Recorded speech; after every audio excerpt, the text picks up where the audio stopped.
Hello everyone, a very good afternoon to you all.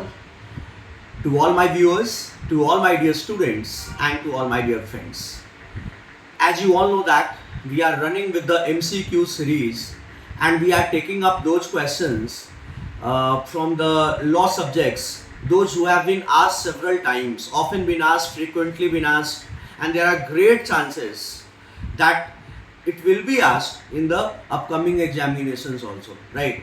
So the question which I have taken up today for the discussion is that by the 42nd Amendment Act in the year 1976, that is also called as the mini constitution, that you all know, what were the following words which have been added to the preamble of the constitution? preamble में कौन कौन से शब्दों को और जोड़ा गया 42nd amendment 1976 के द्वारा? तो इसमें सबसे पहले आप देखिए कि सोवरेन डेमोक्रेटिक रिपब्लिक था, उसमें दो शब्द जोड़े गए, सोशलिस्ट एंड सेकुलर. अब है sovereign socialist secular democratic Republic, और फिर इसके बाद क्या है, यूनिटी ऑफ द नेशन को चेंज किया गया, unity and integrity of the nation, right? Unity and integrity of the nation. पहले क्या था? Unity of the nation.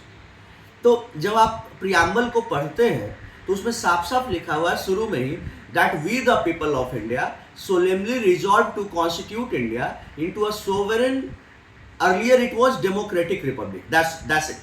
Now it's sovereign socialist secular democratic republic, and to give ourselves this constitution. फिर उसके बाद बहुत सारी बातें हैं, justice, social, economic, political, then liberty of thought, expression, belief, फिर then equality of status and of opportunity, then fraternity, promoting the brotherhood and unity and integrity of the nation. Earlier it was only unity of the nation, now it is unity and integrity of the nation, right? So ये question में generally लोगों को ये लगता है ना यार कि सिर्फ सोशलिस्ट और सेकुलर वर्ड्स ऐड किए गए, लेकिन ऐसा नहीं है. सोशलिस्ट और सेकुलर के अलावा यूनिटी ऑफ द नेशन को unity and integrity of the nation किया गया है, राइट?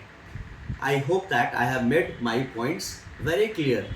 और कहीं भी किसी भी सब्जेक्ट में, लॉ में, अगर आपको कोई भी दिक्कत लगे तो आप प्लीज़ हमें बताइए, हमें कमेंट सेक्शन में भेजिए और हम आपके क्वेश्चंस का आंसर करेंगे और आपको इजी लैंग्वेज में समझाएंगे.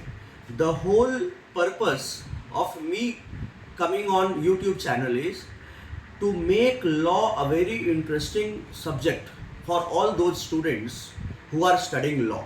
जिनको भी लॉ में कोई भी डाउट लगे, किसी भी टॉपिक में कंफ्यूजन हो समझने में, आप प्लीज़ मैसेज करिए, कमेंट करिए, इनबॉक्स में डालिए, कॉल करके हमारे मैनेजमेंट स्टाफ को बताइए.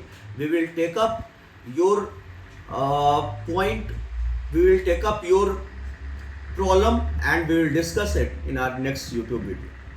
Thank you everyone for watching me. Stay tuned on our YouTube channel of Chanakya Judicial Academy and Chanakya Craft Classes. Thank you everyone. Jai Hind.